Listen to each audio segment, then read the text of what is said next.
All right, everybody, Mr. Wyatt again. We're going to continue with the examples from the topic 7.5 review. And again, remember, we do have the assessment tomorrow. So make sure that you complete the entire review and that you're ready for tomorrow's assessment. All right, number 12, identify this triangle by the measurement of its angles. When we're identifying triangles by the angle measurements, we have these options. We have acute. Those are the ones that are less than 90 degrees. We have obtuse, which is greater than 90 degrees. Now, you can't have more than one angle that's greater than 90 degrees. You can only have one that's greater than 90 degrees in a triangle. We have acute, obtuse. We have right triangles. Those would be ones that have an angle that's 90 degrees exactly, like that angle right there. That'd be a right triangle. And then we have, well, that's really it for triangles: acute, obtuse, and right. So I'm looking at this triangle ABC, and the angle measurements. We have a 25-degree angle. That's acute. It's less than 90 degrees. We have a 45-degree angle. That's acute. That's less than 90 degrees. But then we have this big boy right here. He's 110 degrees. That's obtuse. That's greater than 90 degrees. So this is an obtuse triangle. Okay? So it's an obtuse triangle. Number 13. Identify this triangle by the measure of its angles. Well, I see right here, angle B there's a little box here, which means it's 90 degrees. And that makes it a right triangle, doesn't it? Okay, A and C are both acute angles, but we do have that one right angle there, so that makes it a right triangle. Number 14, what is the measurement of angle X? Well, when you look at this triangle, you can see two of the angles we know the measurements. This angle is 58 degrees. This one's 41 degrees. What we need to find is this angle here, which has the X in it. So the key piece of information here is all triangles have angles that total 180 degrees. Okay, that's our key information. The angles have to total 180 degrees. All triangles, I don't care what kind of triangle, I don't care how large or small the triangle is, its interior angles always total 180 degrees. So what we can do here is figure out, well, how many degrees do we have so far when we add these two angles together? So let's add those together, 58 plus 41. You know, you could use a calculator, but these add very nicely. 8 and 1 is 9, 5 and 4 is 9. That's 99 degrees. So how many more degrees will we need here to get up to our 180 degree total? Well, we could stay in that fact family and just subtract. Let me try that again. 180 minus 99. And that equals 81 degrees. I'll show my work here. We can make this 1 a 0. That makes this 18. We can turn this 18 into 17, which makes this 10. And then 10 minus 9 is 1. 17 minus 9 is 8. So we have 81 degrees. So angle X here is 81 degrees. Okay? And again, you could do this another way. You could take 180 if you're using a calculator, subtract 41, and then after that, subtract 58. You could do that also, and you would still get to the same answer of 81 degrees. But I think it's easier to add the ones together that you're given, and then just subtract that from 180 degrees. All right, name this polygon. Naming polygons, we always name them based upon the number of sides there are. All right, and we have pentagon, hexagon, octagon, decagon. Pentagons have 5 sides, hexagons have 6, octagons have 8, decagons have 10 edges. I should call them edges, not sides. But nonetheless, let's count up these edges. 1, 2, 3, 4, 5, 6, 7, 8, 9, 10. I count 10 of them. That makes this a decagon. It's not a regular decagon. Normally, if all the sides were congruent and all the angles were the same measurement as each other, we'd call it a regular decagon. This one's kind of a weird looking one, but it does have 10 edges, so it is a decagon. Number 16, we have that same decagon. What is the sum of the interior angles in this figure? And this is where we use this formula, S equals 180 times the quantity n minus 2. I'll rewrite it here so it's a little bigger. S refers to the sum of the interior angles. If you take all of these angles here and add them together, what will they total? What will their sum be if you add them all together? Well, we can determine that by taking the number of sides in the polygon, that's what the n stands for, number of sides, subtracting 2, and then we'll multiply by 180. This is that decagon again, so it has 10 sides. So we're going to take 180 degrees and multiply that by 10 minus 2. So that's equal to 180 degrees times 8. 10 minus 2 equals 8. Okay, so we can go ahead and multiply 180 times 8. Again, you will be able to use a calculator when doing this. 8 times 0 is 0. 8 times 8 is 64. Put a 4 there, carry the 6. 8 times 1 is 8. Add 6, you get 14.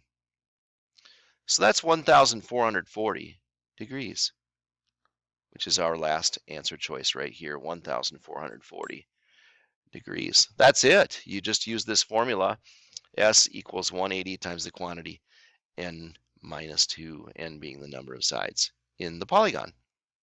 All right, number 17, which statement is true about similar figures? Now, similar figures are not congruent. They're not the same measurement as each other. Okay, so I'm just going to grab myself a triangle here, and I'll draw it here. There's a nice triangle. It looks like it's an isosceles triangle. I'm going to make another one. Now, these look kind of the same, don't they? But they're not congruent. I mean, this first one here is smaller than the second one here. Okay, so which statement is true about these similar figures? Their corresponding or matching angle measurements are congruent. Does this angle measurement here happen to be the same as this angle measurement here? Yeah, actually they are. Does this angle measurement here happen to be the same measurement as this angle measurement here? Yeah, actually they are.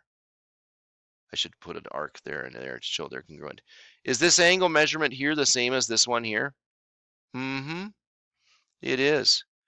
So that's true. This statement right here is true. Okay, which statement is true about similar figures? That's true. The angle measurements, the corresponding angle measurements are congruent. Number 2, their corresponding side lengths are congruent. Is this side here the same length as this side here? No, they're not the same length. So this is a false statement. How about their corresponding or matching sides and angles are all congruent? Well, the angles were all congruent, but the sides were not all congruent. So that's no good. None of these statements is true. Well, that's not true. We found the first statement was true. Their corresponding angle measurements are congruent. So similar figures, even though they're different sizes, when you match up the angle measurements, their corresponding angle measurements are congruent. This top angle measurement's the same as this angle measurement. This is the same as this one. This one's the same as this one. Actually, since this is isosceles, these two angles are the same as these two angles here as well. All right, number 18. How many lines of symmetry does this figure have? It's kind of a cool shape. And I better move myself out of the way here. And we have options: 2 lines of symmetry, 3 lines of symmetry, 4 lines of symmetry, 8 lines of symmetry. When you're dealing with lines of symmetry, you're looking for mirror images. Okay, so I got to put a couple lines in here. And I suppose if they're lines, I should technically have a arrow on both sides, right? So I'm going to do that here. And we could draw in a line of symmetry right here vertically, right? Does the left appear to be a mirror image of the right? It does look like a mirror image to me. And then I'll switch colors here. I could also draw a line of symmetry in horizontally like this.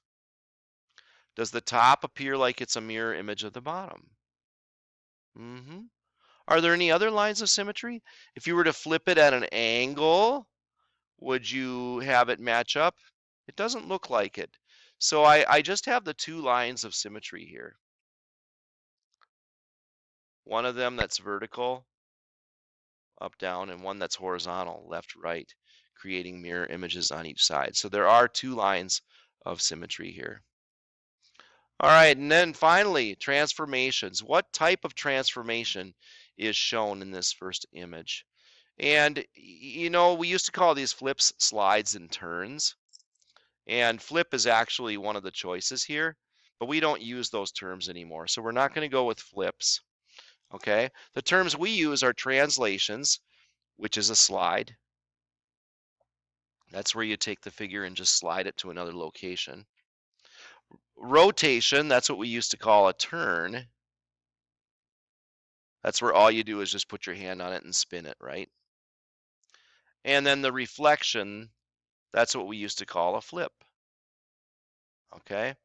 Well, when you look at these two figures, a flip isn't going to do it. If you were to flip this blue triangle, bloop, this point here would be facing this point here. It'd be like those two triangles are staring at each other. Okay, so it's definitely not a reflection. It doesn't look like a slide either. I mean, if it were a slide, this second image would look identical to the first image, wouldn't it? They would look identical to each other. So it doesn't appear to be a translation. It does look like a rotation, though.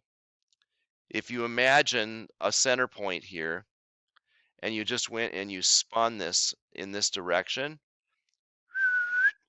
well, I didn't get this point in the right location, but I think you get the idea here. Okay, it would rotate around. This point here would match up with this point here. This point here would match up with this point here. This point here would match up with this point here if you did a rotation. So that is definitely showing a turn or a rotation. And in number 20, what type of transformation is shown here? Now, what I like about this one is IRT, triangle IRT.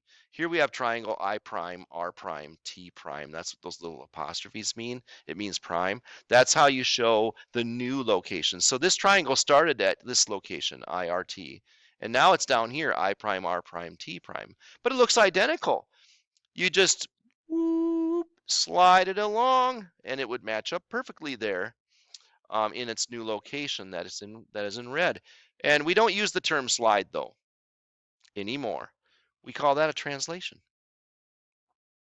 It is technically a slide, but the term we want to use is a translation. It didn't rotate. All of these vertices are still in the same corresponding locations. And it's not a reflection. We didn't just flip it over and create a mirror image of the original. It's a translation. Okay, which is a slide, but we don't want to use the term slide. We want to use the term translation. All right, that's it. Be sure that you go through everything in the review. Make sure you understand how to do all the problems, and then you should do very well on the assessment tomorrow. I'll see you guys later.